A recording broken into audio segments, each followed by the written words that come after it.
Hey guys, let's see. Hi, how are you doing? So, big apologies for the mess up yesterday. So, teaches me to start paying attention to my dates, but glad you're here today. And for anybody who is not able to join or maybe joins late, then of course I will send out the recording to everybody who has registered. Little bit of a couple of notes here. I have questions, so if you have questions, or I have my question section up. So if you have questions while we're going through, feel free to ask them, and I'll answer them as we go. If not, great. That's totally fine. And so I say we just get started. So I'm Nikki Burnett, and we're going to talk about leaky gut. My company is Taste Life Nutrition. I practice strategic evidence-based consulting, and I'm a functional nutritionist. So I work a lot with leaky gut, and it's unfortunate because it's pretty much all over the place. If we see any kind of inflammatory conditions, if we see autoimmune conditions, these are true indicators of leaky gut. And then, of course, there are many other things that can come along with leaky gut as well. We can have, things like mental and emotional disorders as serious as schizophrenia. We may have gut symptoms and we may not have gut symptoms. So understanding what's going on with your body is always the most important thing that we can do, which is why I love what I do, because I like to see what's going on inside of everybody's body. And I see it a lot. We can actually test for it, and so that's a great thing to be able to test and to see. So we have data. It's a really big part of my practice is understanding the data that goes along with who you are as an individual. So, all right, let's dig into leaky gut. Okay, so the importance of gut health, or the importance of gut health, is we have what's called the gut microbiome. And if you know me at all, you've heard me talk about the microbiome, but a lot of people don't really understand what it is. And so it's essentially an ecosystem of organisms, and that includes bacteria, yeast, and fungi, and viruses, and protozoa, and all of these different things that go on inside of the digestive tract. And then far beyond just the digestive tract, it is very much involved in all of the other organ systems as well. So the gut microbiome is involved in the immune system, the endocrine system, the nervous system, circulatory, integumentary, which is our skin, respiratory systems, and the reproductive system. So really, it's involved in everything. And so it's really important to understand that if your microbiome is not in check, we can have all kinds of symptoms. And so we want to make sure that we are feeding our microbiome properly. And we'll get into that here in a little bit later. One of the things that I always think is really important or really interesting to take into consideration is the fact that we are essentially just little carriers, little vessels for bacteria, whether it's in our body, on our body, in our oral cavities, in our ears, everywhere. We have 10 times the amount of bacteria in and on our body than our own cells.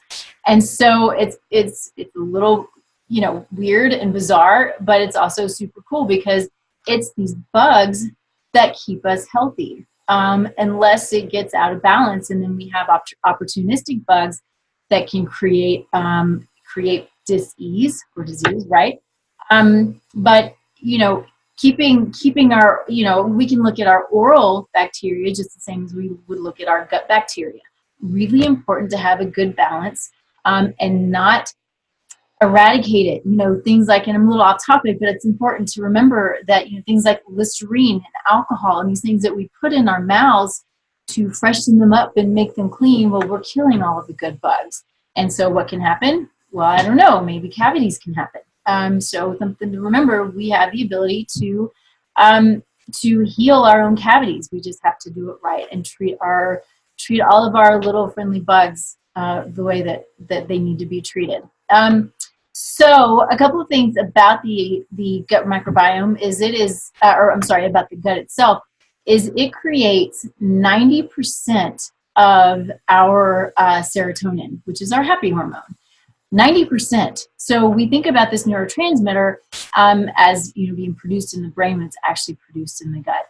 Another thing is 70% of our immune system is in the gut. So we want to keep it healthy, and when we start to have symptoms, we want to jump on it just as quickly as we can, because this isn't something that we want to delay on, right?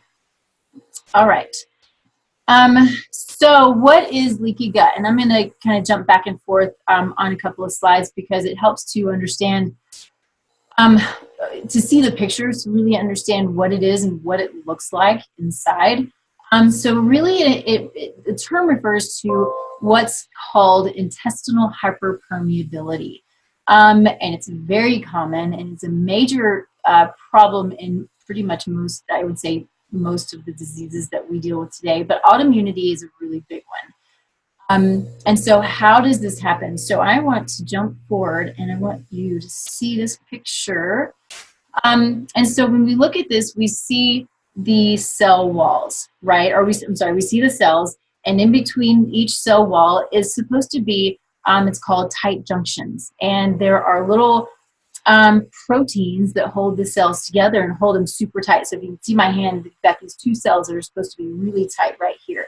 And so what can happen, though, is when the gut becomes leaky, these cells come apart. And so if you look in between, what you end up seeing in between the cells is what gets through is large molecules of food.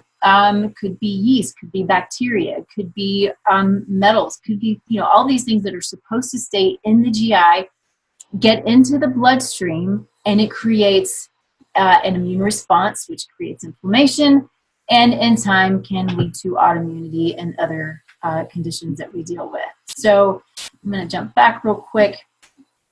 And so, okay, yeah, I hit everything on there. So just what you need to understand, there are people who still believe that leaky gut is not a thing, and the data is there. You can look anywhere, and the data is there.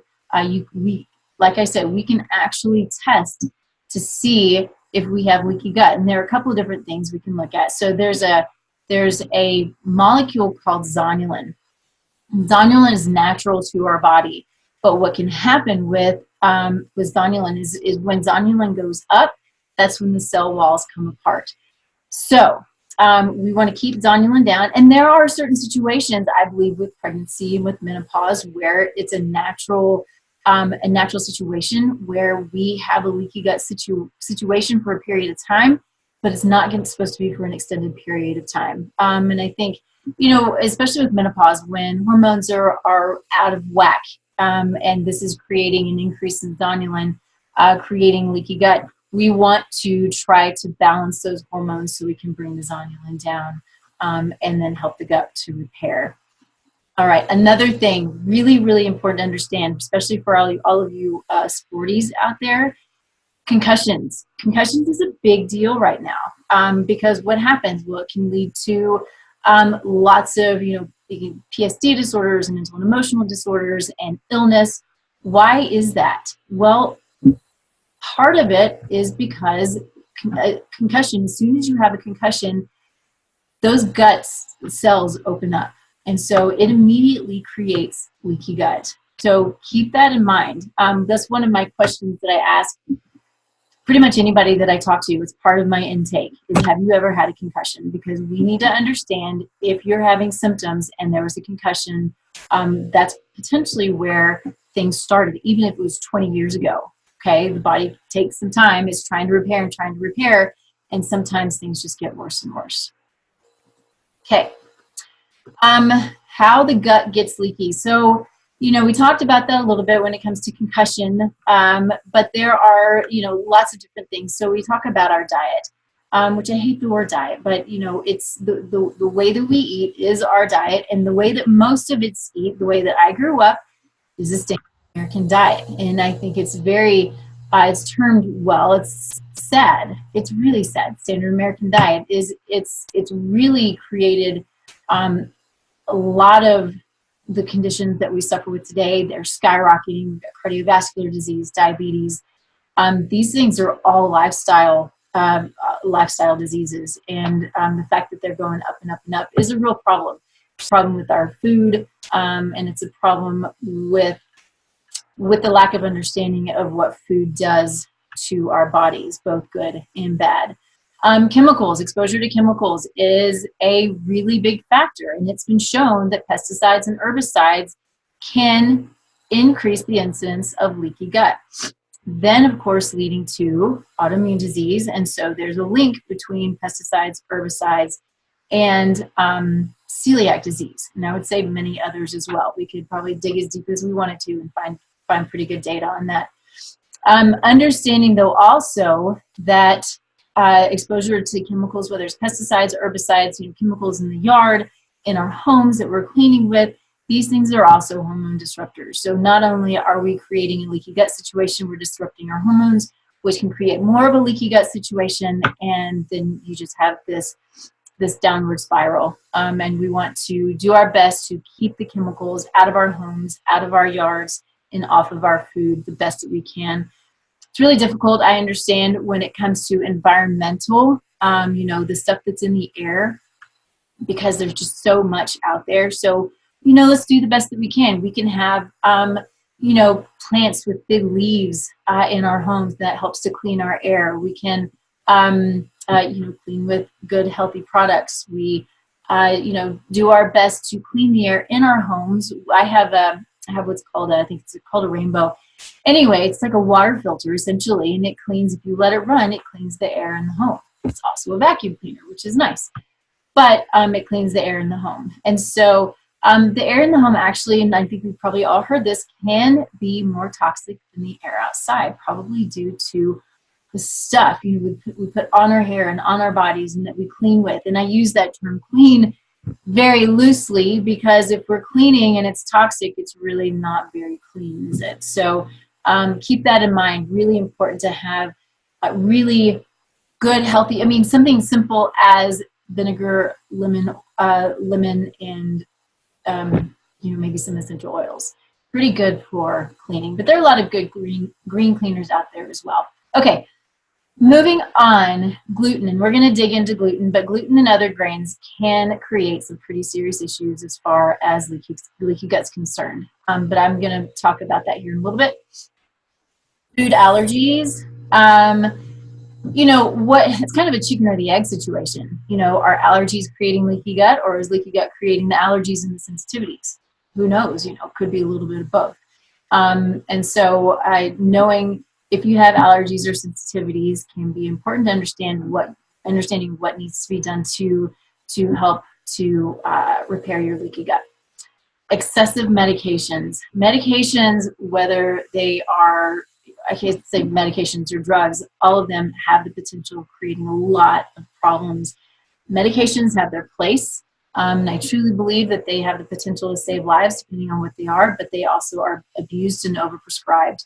And they can absolutely increase the sonulin and create a leaky gut situation. So especially things like ibuprofen. I've got clients that can be taking ibuprofen, 4 of them every, 4 hours or whatever it is. It's constant. And they're doing it sometimes just for no reason. Well, I just thought, I had a little bit of pain, I might as well take it. Multiple different reasons why we do this, but being aware that ibuprofen and these NSAIDs, non-steroidal anti-inflammatory drugs, can create a lot of problems. And I've said this before, but I heard through a physician one time that taking Advil makes the liver bleed a tablespoon every time you take it. So I find that a little crazy. And I don't know the process. I don't know how it works, except it's really scary to me. And so, try to, there are times when we need it. I've taken it in the past, but I don't take it unless I really have to. Stress.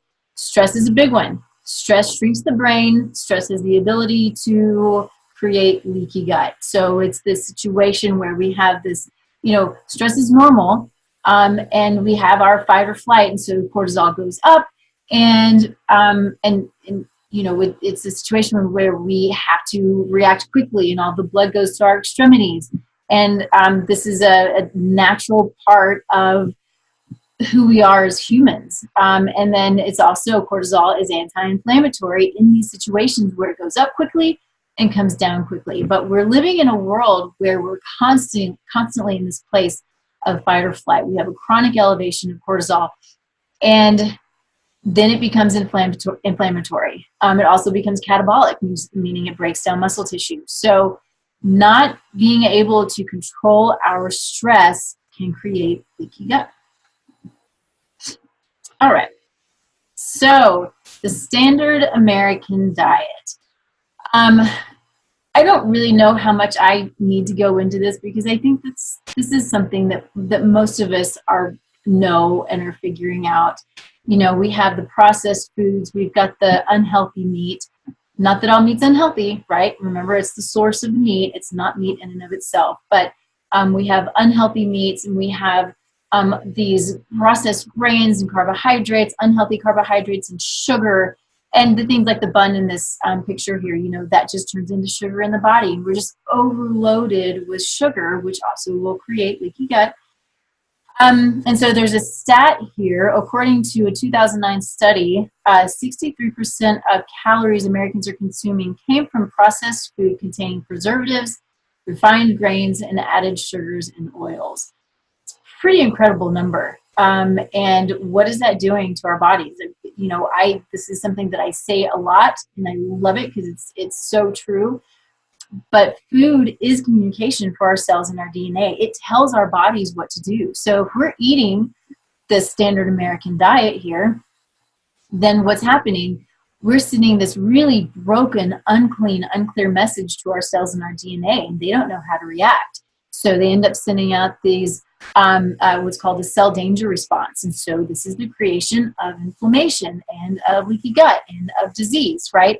And so if we're eating good, clean food with, you know, as few of the pesticides and herbicides as we can, and this whole vegetables and healthy meats that come from healthy animals, then there's a clean and a clear line of communication, and our body knows what to do. So often we look at food as just food, or something to fill our belly, or to make us happy. It makes me really happy.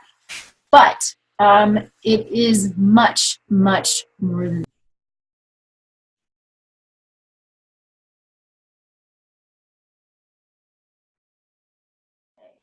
I don't know if y'all are there or what just happened here. Let's see if we can get this going again. All right. Okay. So it looks like everybody is on. If you're not, please let me know. I don't know what just happened there, but let me see if I can get all my stuff back to where we were. Okay, so it looks like everybody can hear me, and I'm back on. So I hope that we're good. So again, let me know if something's not right. Okay. So moving into back into the standard American diet. Let's see. So I find this so annoying and frustrating when we talk about, you know, how, you know, there was a time that, you know, we created, not really we, but there was the food pyramid that was created. And if you think about the food pyramid, it was grains at the bottom, dairy in the middle, and sugar at the top. Now let's think about that. I think vegetables and fruits were in there somewhere, a little bit of meat in there somewhere. But really, who put that together, and does that really make sense? That we need to have grains as the bottom as the biggest portion of foods that we eat? No. And if you look at like wheat thins, they still have the food pyramid on there showing that grains are what we should be eating most of. So, and maybe, it's been a couple of years since I've looked at that, but maybe they've taken it off. It'd be smart if they did. But yeah, grains for a lot of people can be a really big problem, particularly the grains that contain gluten. All right.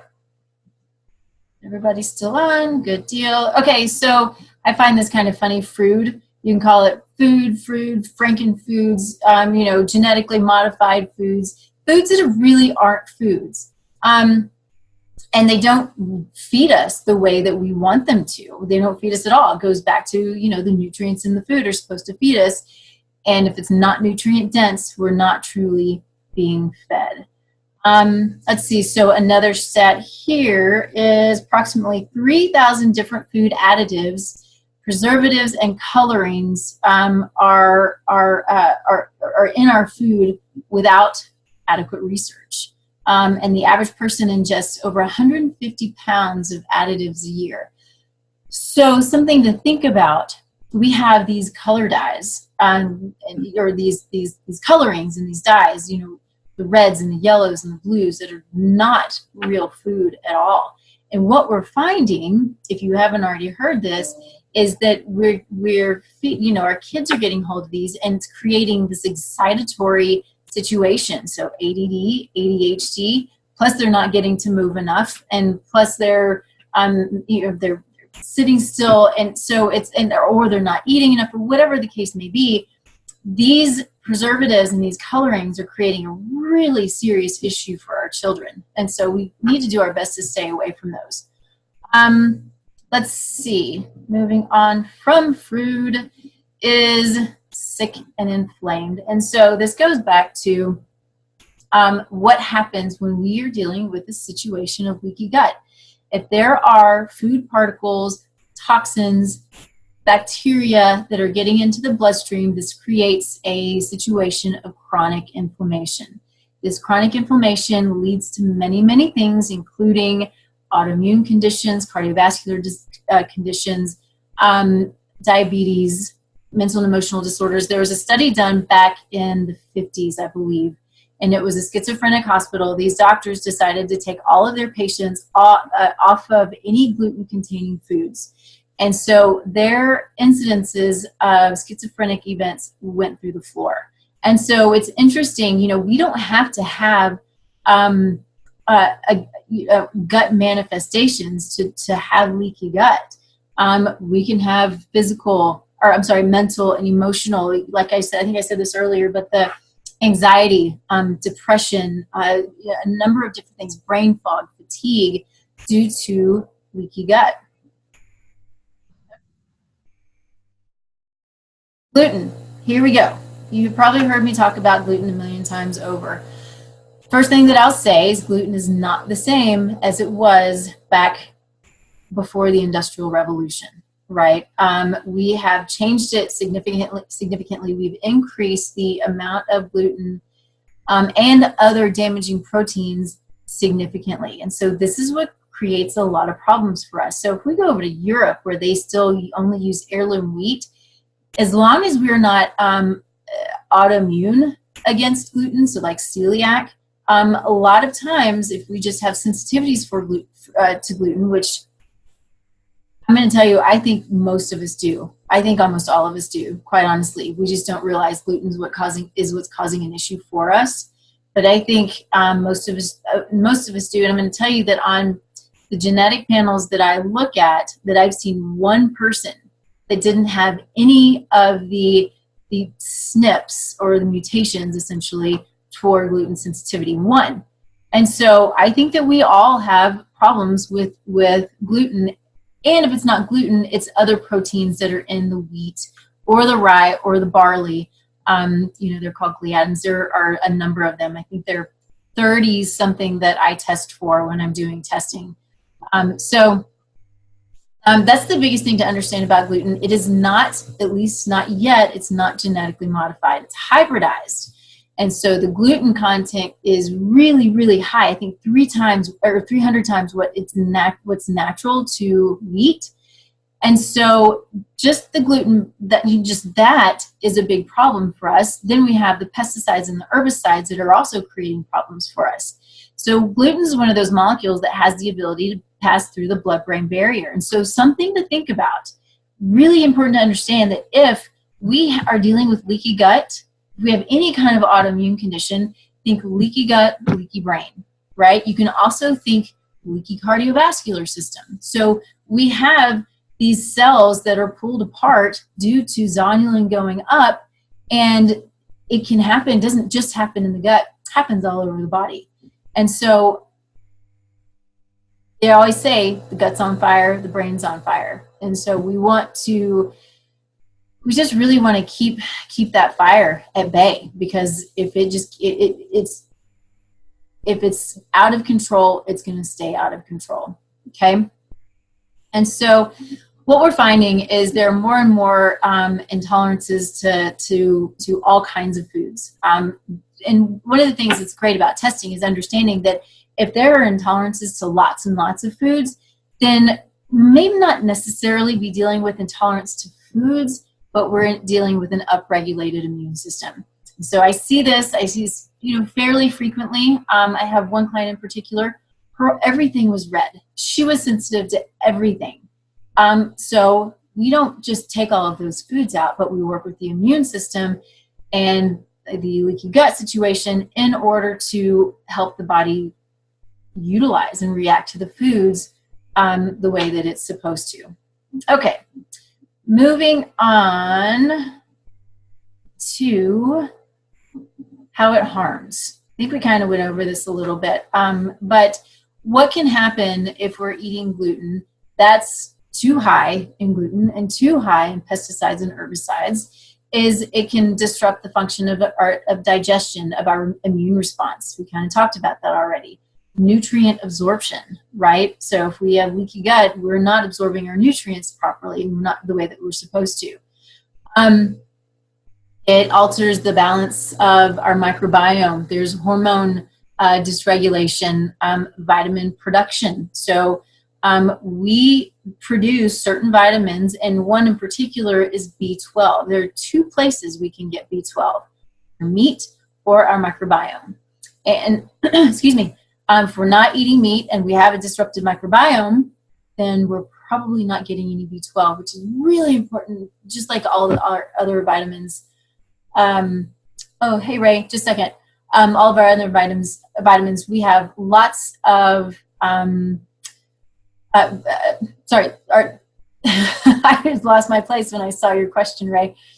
But vitamins are super important to every process that happens in the body, and if we're deficient in any of them, then processes become dysregulated, right? And so B12 is really important. Another reason why I believe, due to the science, that we're supposed to have meat, because that's how we get B12, among other things. Okay, so Ray asked if alcohol has gluten in it. Beer, yes. Hard alcohol, I believe the processing of the hard alcohol, the gluten goes away, but beer for sure. And there may be, wine shouldn't have any. So tequila, I don't think has gluten in it, so you're safe there. But yeah, you got to be really careful with beer. The great thing though about beer is, not that it's great, it's still damaging, but something to keep in mind is there are gluten-free beers now, and there is gluten-removed beers. And so there's an enzyme that actually you can put in beer, and there are people that, there are home brewers that do it, and there are companies, the big, breweries that are doing it. But you put this enzyme in, and the enzyme actually eats up the gluten. And so some will say that if you have celiac, that you probably still should not have the gluten-removed beer. But I have celiac clients who drink gluten-removed beer, and it works for them, and it's fine. And so this is exciting for people who enjoy a beer periodically, right? And, we are learning as a society the things that we need to do to create better health. And, I think that there was a time when alcohol was, somewhat healthy. It came from good, healthy foods or fruits or grains. It had lots of bugs in it. It's fermented. That's the alcohol comes from the bugs. And so this isn't necessarily a bad thing, but too much of a good thing is a bad thing, especially with alcohol. It's hard on the liver. It can increase the incidence of Alzheimer's. The list goes on and on. We drink way too much as a society, but I think there was a time it was probably okay. Okay, good question. Thanks, Ray.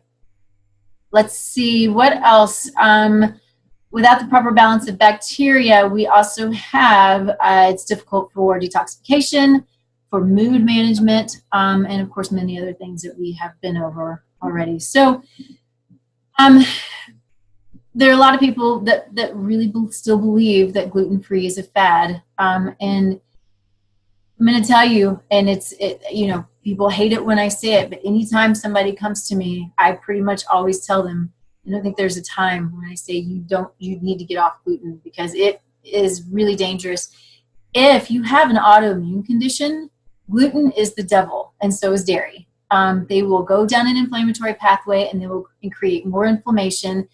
An interesting thing too about gluten, if you have heard me talk about the term molecular mimicry, there are people that have an autoimmune thyroid conditions called Hashimoto's, and the gluten molecule is similar to the thyroid hormone molecule. And so what can happen is the body you'll eat gluten, the body will react to the gluten, but it will also react to the thyroid. So the body will attack the gluten and also attack the thyroid. So it just exacerbates a situation of autoimmune thyroid. So we have to be really, really careful with that. And, you know, it's just not something that people know or understand. But if you have an autoimmune disease, gluten and dairy are not your friend. They never will be. They should always be out of your diet, because they're not helping your situation. That's also a hard thing for people to hear, but it's true. Just do your body a favor and stay away from it, okay? All right. The primary effects of gluten, we've been over some of this already. So intestinal permeability, of course, permeability of the blood-brain barrier, the onset of autoimmune diseases. You've got celiac, Crohn's, ulcerative colitis. Obviously, they are only talking about gut autoimmune conditions, but many others. You know, there are hundreds of autoimmune conditions out there, but these are some of the bigger ones. The development of the psychological disorders, dysbiosis, which is the upset of your gut microbiome, too much of the pathogenic bacteria and not enough of the good healthy bacteria. Acute and allergic, or what's also called IgE responses, and then a delay in antibody response. All right, so these are the primary effects of gluten. Now I'll move into the secondary effects of gluten.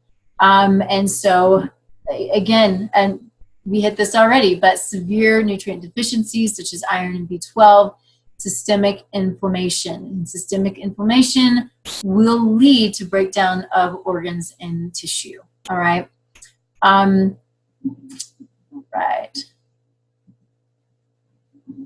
Okay. I think actually we have hit most of this already. I don't want to be repetitive. Look at my notes here. I think we are good there. All right. Perfect.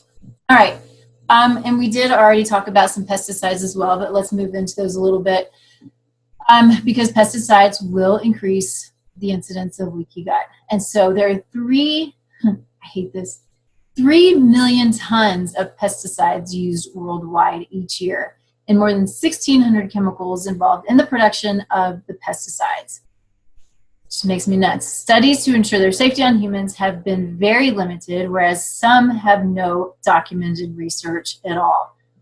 What makes anybody think that this is okay? I still haven't figured out. And you know, the studies show that, you know, the more pesticides and herbicides we put on our crops, you know, the yields go down, we create super bugs, we create super weeds. It just makes no sense to me. It really, you know, I could just go on about this, it makes me nuts. But we have to take a stand and make a statement that we don't want any more of this trash in our food. We got to stop buying the trash, because if we stop buying it, they're going to stop making it, and they're going to stop poisoning our food. It just makes me nuts. I hate it. So let's see. So pesticide exposure is linked to nervous system disorders, immune system suppression, reproductive damage, hormonal imbalance, thyroid issues, type 2 diabetes, obesity, asthma, migraine headaches, attention disorders, and developmental delay in children. This can go on and on and on. These things are dangerous, they're scary, and they lead to leaky gut, which of course leaky gut can lead to all of these as well. just, know where your food's coming from. Get it local. I know here in Colorado, it's a little bit more difficult when we have, pretty long winters, but, just be aware. In Texas, we had, much longer growing seasons, so it was easier to keep your food, but know where it's coming from, know your farmers, know your ranchers, know what your animal or your meat animals, what they're eating. Are they eating grasses with pesticides on them? Are they getting corn? Which is not natural to cows?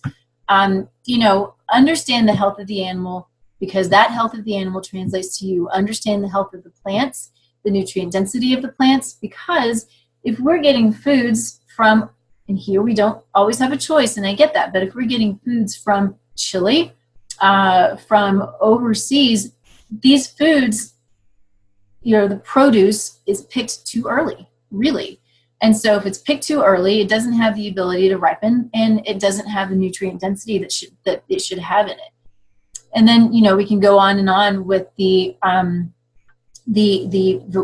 farming techniques that are depleting our soils, and the nasty fertilizers that they put in our food. A lot of them are petroleum based. I mean, it's really, it's crazy stuff. So know where you get your food, and use your freezer.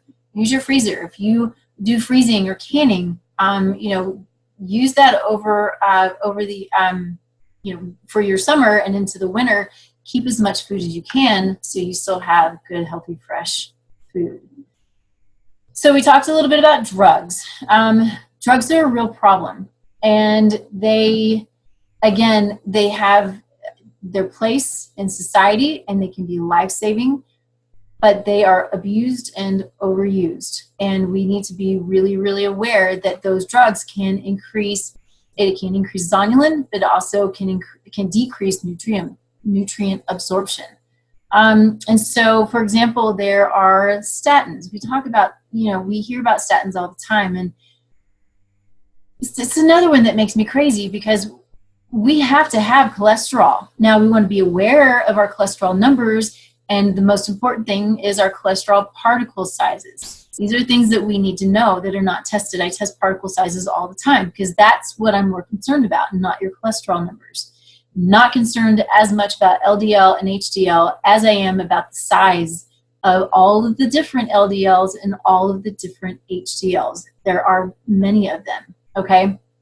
And so what can happen if we're taking statins is it lowers our vitamin D, because vitamin D is a fat-soluble nutrient, as well as, I would say, A, E, and K. Also CoQ10. If you are on a statin, and I'm not saying they are never necessary. I believe there are very few times, but they can be necessary. It lowers your CoQ10. Your heart uses more CoQ10, which it's an antioxidant, and it feeds our mitochondria. It gives our mitochondria energy. And if we don't have enough CoQ10 to feed our mitochondria, to feed our heart, where we have so much of our mitochondria are more in our heart than I believe any other organ in the body. And if we're not feeding them, our heart's not going to work well. And so, and then, we get muscle pains. Statins can create muscle pains. It can create, some psychological disorders. We have to have fats and cholesterols in order for cellular integrity, for brain function, for hormone production. All of these things, really, really important. Okay, so we talked enough, I think, about the painkillers. One thing that I didn't say, it does decrease vitamin C and iron. So the ibuprofen, the naproxen, the aspirin, those things can create a lot of problem, and they can affect the integrity of the mucosal lining inside of the gut. This is a big one. This is so big that I wish I probably should do a webinar just on this. But acid reduction medications, your TUMS, your proton pump inhibitors, these are a huge problem. And what we're told is we can take them for as long as we need to because we have heartburn, we have upset stomach. These problems that we're dealing with are not an issue, or almost never an issue, of too much acid. It's not enough acid. So we're taking these things and we're decreasing the acid that much more. So what happens? It affects our gut microbiome. affects our nutrient absorption and food breakdown. So calcium, think about calcium. You have to have hydrochloric acid in your gut in order to absorb or to utilize calcium. Then, of course, all the other cofactors that go with calcium. If you're not breaking that down and utilizing the nutrients, you know, we have a huge issue with osteoporosis and osteopenia in our society. Very likely, a lot of it's due to the fact that we're not digesting our food. You know, it's not from lack of calcium. It's from lack of being able to utilize your nutrients. We get good calcium, and doing calcium supplementation is a problem very often as well. Not always, but very often. So we really want to know what it is that we need, what's going on with our body before we go and supplement, and before we take something like a proton pump inhibitor that's indicated for 2 weeks. People are on them for 20 years. Imagine what that's doing to your body, to everything. You know, when I talk about food being, you know, communication, if you're not absorbing and utilizing the nutrients over 20 years, what's happening? I mean, it's really, really scary. So pay attention, and just don't take stuff just to take it. You know, understand why you're getting heartburn, understand why you have upset stomach, understand these things instead of taking drugs for them. Okay. Long-term use of antidepressants, those can create a problem with gut motility and digestive issues. Okay. There is a major connection, if not one of the most important connections, for the gut and the brain, called the gut-brain axis. And in between that, we have a vagal nerve. So that vagal nerve runs from the brain to the gut. And so when we talk about the gut and the brain being the same, essentially they are, right? The tissue is very similar. Again, we talk about the neurotransmitter serotonin, which is mostly produced in the gut, but it has an effect on us mentally and emotionally. And if our motility is in our gut is not functioning properly, it's going to affect everything. It's going to affect our brain. So we need to, we're a whole person. You know, so often medicine looks at us as if we are cut into little parts and pieces, and we're not. And so what we do and what affects one thing will have an effect on other parts of the body. You may not know it, but it will. So keep that in mind. Okay, let's see. Antibiotics. Antibiotics are a big problem because they're overused. Antibiotics are being used for viruses. You know, antibiotics can't be used for viruses. Antibiotics are being used for all kinds of things. Now they have a place. But what's happening, just like when we were talking about, super bugs in our crops and super weeds in our crops, antibiotics are creating super bugs in our world, in our hospitals, in our bodies, in our areas, and we don't know how to get rid of them. And the antibiotics that we have today aren't getting rid of them. And so we have things like MRSA. And I will say that there are some natural products that have been shown to kill MRSA. But as far as I know, no antibiotics yet, but don't hold me to that. But the point is, antibiotics, they disrupt the gut microbiome. They don't have a preference for good or bad bugs. They kill everything. And think about if they're killing everything systemically. Think about your ears and your eyes and your nose and your mouth and everything. And for you women out there, think about this. When we take these systemic antibiotics, we many times end up with a yeast infection. Why? Because it's killing everything, and then the pathogenic bacteria and yeast have the ability to proliferate. Again, it goes back to being considered opportunistic bacteria or yeast, or any little microbe can end up being opportunistic and get out of control. And so we see this a lot. I see a lot in practice, Candida, which is an opportunistic yeast. It is natural to our bodies. It's natural to our gut as well as the vaginal area, but it can get out of control and cause lots of problems. We've heard of, some of you might not have heard of SIBO, which is small intestinal bacterial overgrowth.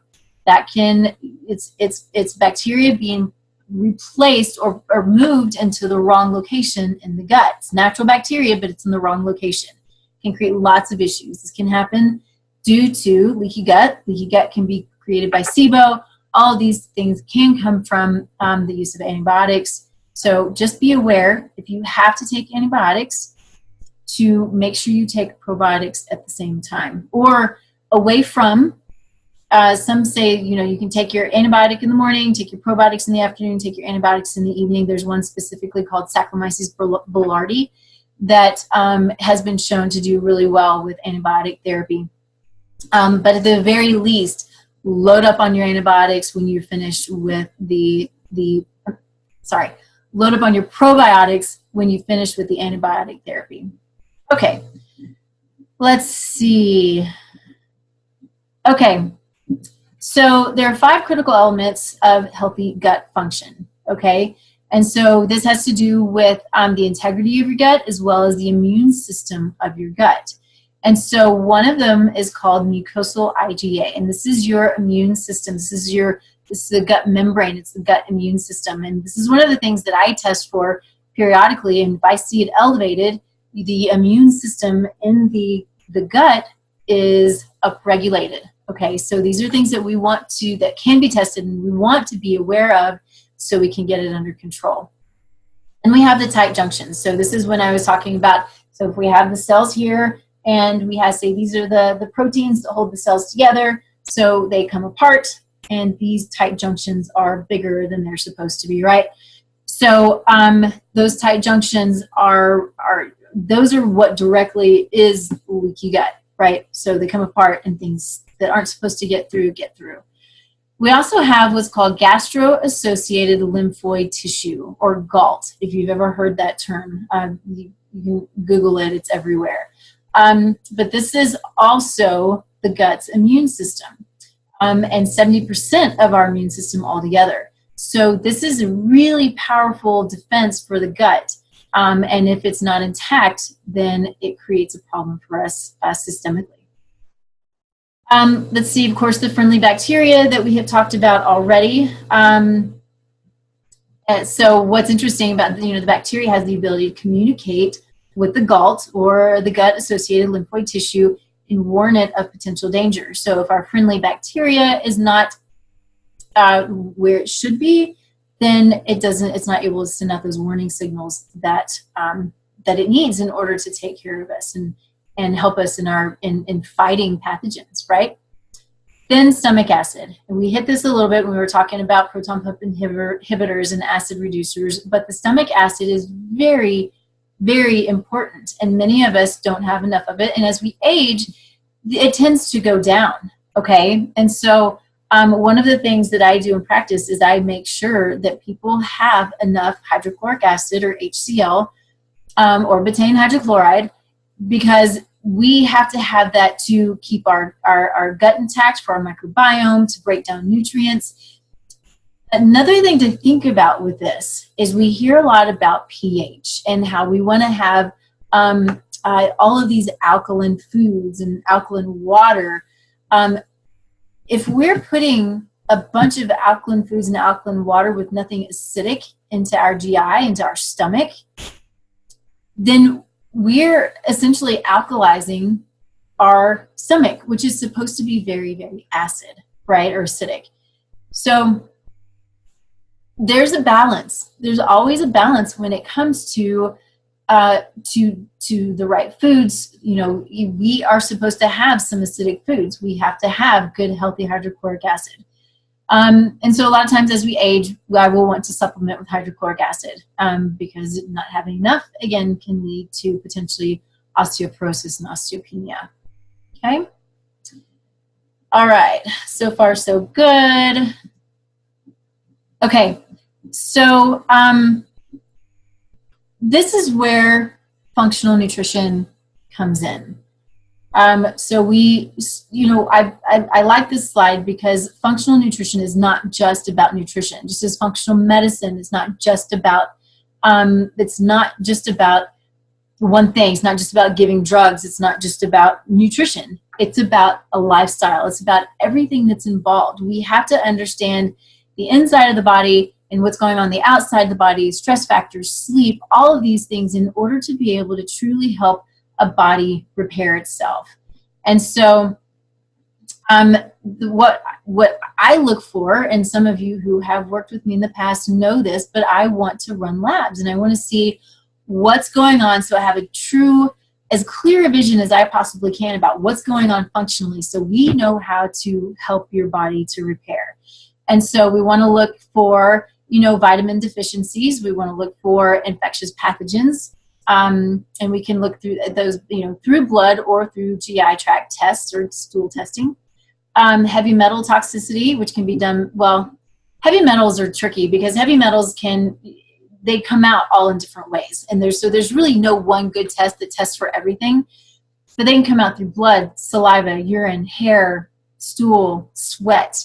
And so it's a tricky one, but there's some pretty good tests to at least get a good idea of what's going on. We talk about gluten sensitivity, which is genetic. So there is a SNP, which is also called a polymorphism, or SNP is also single nucleotide polymorphism. In short, it's a mutation, although it's not truly accurate, but it's the best way to look at it, okay? And so there's an HLA-DQ gene.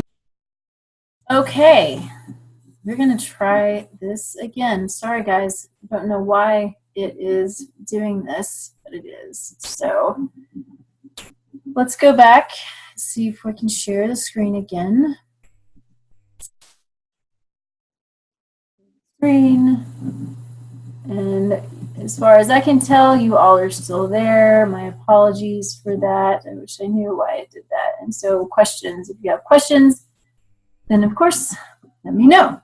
Okay, so I think we were talking about the HLA-DQ gene for gluten sensitivity. And then of course, environmental allergies via skin or blood tests. So I don't do a lot of allergy testing. Actually, I do very little, because what I want to see more is food sensitivity. I think that's really, in my world anyway, that's what's more important.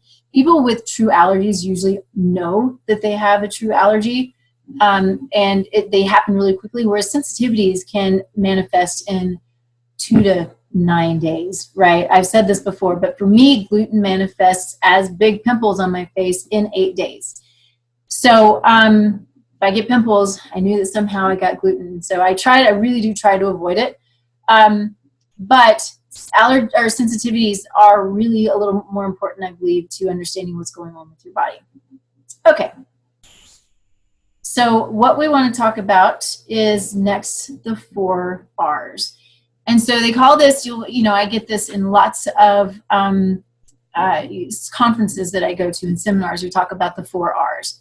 And so the 4 R's are remove, repair, restore, and replace. So we want to remove any of the problem foods, toxins, infections. Sometimes these infections are low-grade infections, subclinical infections that are never found, which is why we do testing and we look for these things. And oxidative stress, we can also test for that.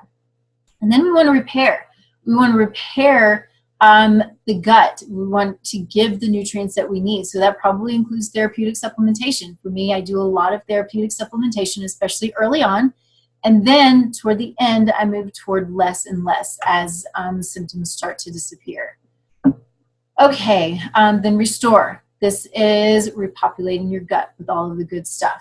So there are specific, it's so interesting, the microbiome, there are certain bugs that are specific to mental and emotional health, to weight loss and weight gain and things like that. So it's pretty cool, all of the new information that's coming out about our microbiome and the beneficial bacteria that we live with every day.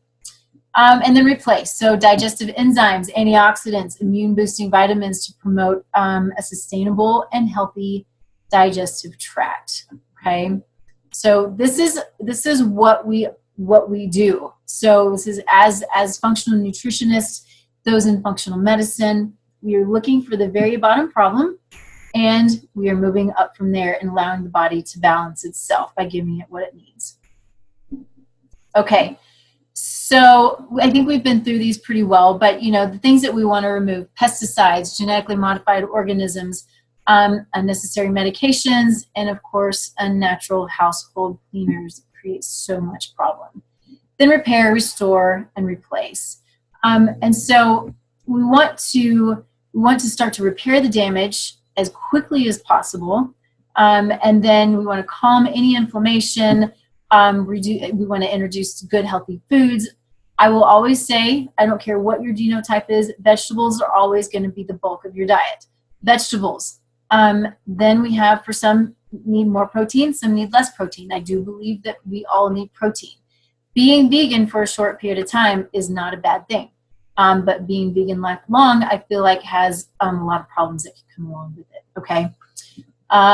Digestive enzymes, probiotics, fiber, minerals, and good, healthy amino acids, all right? Then, for some people, we might do some intermittent fasting. I think intermittent fasting is a great thing. I think men can do it really well for an extended period of time. I think women need to be really much more careful with intermittent fasting because I think it can be tough on our thyroid. And so for me personally, I typically will do 16 hours of fasting, which is, for me, it's 8 to noon the next day. And then I'll eat a couple of meals and I'm good. And I'll do that through most of the week. So through 5 days. Then the weekends, I'm not that careful. A lot of times will eat breakfast. And, so I think as women, we're very different than men. And so we just need to keep that in mind. But I think intermittent fasting can be good, especially if we're trying to get rid of certain microbes that have moved into the wrong place. Having that emptiness in the gut, I think, is a really good thing. And we need to have that to push out or to push, bacteria back into the place where they're supposed to be.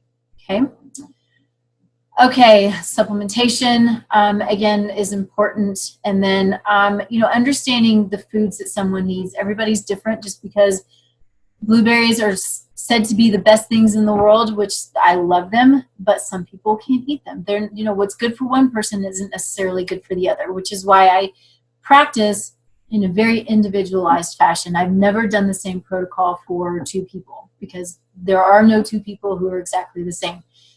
So that's why we do the testing. It's why we look at symptoms, why we understand as much as we possibly can. So we balance that person and we're not trying to work with everyone the same, right? Okay. One of the things that I think is important to say here is there's a lot to this. Any of you who have worked with me, you know that as well. Even if you've tried things on your own, there's a lot to it. There's so much online. There's so much information. And there's probably even more misinformation.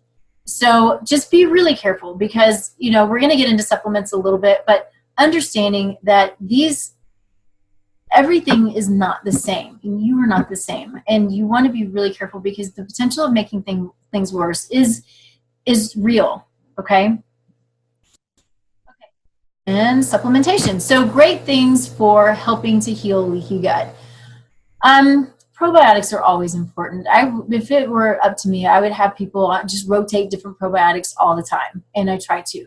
Prebiotics are also really important. Prebiotics feed probiotics. There are some people, though, with certain gut issues, infections, that cannot deal well with prebiotics. And so sometimes we have to take the prebiotics out for a period of time until we can balance that gut, and then we can bring them back in. Digestive enzymes are huge, and I think much bigger than what many people give credit for. Because if we have any kind of pancreatic insufficiency, we don't have the digestive enzymes we're supposed to. We're not breaking down our foods. This is where problems come in because if amino acids all stick together instead of coming apart, this can create an issue. So there are lots of metabolic processes that happen due to enzymes. And when I talk about genetics, those are enzymatic processes, right? So enzymes are really important. They're important for breaking down our food, and they are catalysts for everything that happens in our body. So enzymes, probably most of us don't get enough of them. And lots of conditions can come up because we're not breaking down our food properly. Let's see.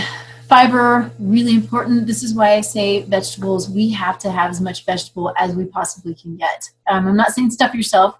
I'm just saying the focus should be vegetables. The other stuff comes next. Collagen. Collagen is great. Now, there are a couple of things that I'm going to say when it comes to things like collagen and glutamine. Collagen can be higher in glutamine, which is not necessarily a bad thing, but glutamine for some people with certain genetic polymorphisms cannot convert properly. And so it can create an excitatory situation. And so when I say that, so you think about monosodium glutamate. It's in a lot of processed foods and Chinese foods, that kind of thing. And people have a real problem with monosodium glutamate, or MSG. Why? Probably because that glutamine, which in the body converts to glutamate, and so monosodium glutamate is already glutamate, it's then supposed to be converted into GABA, which is calming. Glutamate's excitatory, GABA is calming. If there's a problem with that enzyme and that pathway that's not functioning properly, then glutamate gets stuck. And so glutamate's stuck, we stay in this excitatory space, and it's anxiety. It's, all of this junk that we deal with. And so we want to be really, really aware and understand that just because glutamine is really great, and this goes with bone broth. Bone broth is really high in glutamine. Great thing for most people, but not for everybody. So understanding, again, who you are. Turmeric. Turmeric is amazing, but turmeric is not well absorbed. So the active component of turmeric is curcumin. You must have it with phospholipids or fat and black pepper, essentially. So it's called piperine, or I think the brand name is bioperin. And so that helps the absorption and utilization of curcumin. And then quercetin. Quercetin is good because it's an antioxidant. It really works really well for seasonal allergies as well as other allergies and histamine issues and that kind of thing. So it's good stuff. Again, remember, just because one thing's good for one person doesn't mean it's good for everybody. So these are just examples, but it's not the end-all be-all for every person. I add a lot of different things for people depending on their situation. And then, of course, maintenance. When I work with clients, we get them to the end of their program, which is usually several months. Then I put them into a maintenance plan because I want to make sure that they're in a place where they are consistent and they're staying healthy. And if changes need to be made, then let's make them. But we have to keep that healthy lifestyle, keep those healthy foods, and keep the stress down. Do the meditation, and praying, and keep our cortisol levels down. All of these things are really important to maintaining a good, healthy gut. All right. So, so many things involved with leaky gut, and leaky gut involved in so many different things. But these are some of the fundamentals and some of the basics. I hope if you do have any questions that you'll go ahead and post them now, because we are at the end. So what you can do, if you haven't already, is you can go to my website, tastelifenutrition.com, or you can do this bit.ly tag here, and it will take you to a link, essentially, where you can fill out an assessment. And this assessment is a small part of an analysis that I do when I first bring people into my practice. It's all online, and it's a really great assessment to give you an idea of where you need to go or what's going on with your body, and helps me to understand too. And so when someone fills out this assessment, we have a conversation on what might be going on and how we might be able to help clear those things up or balance the body the way that it needs to be. So thank you, everybody, for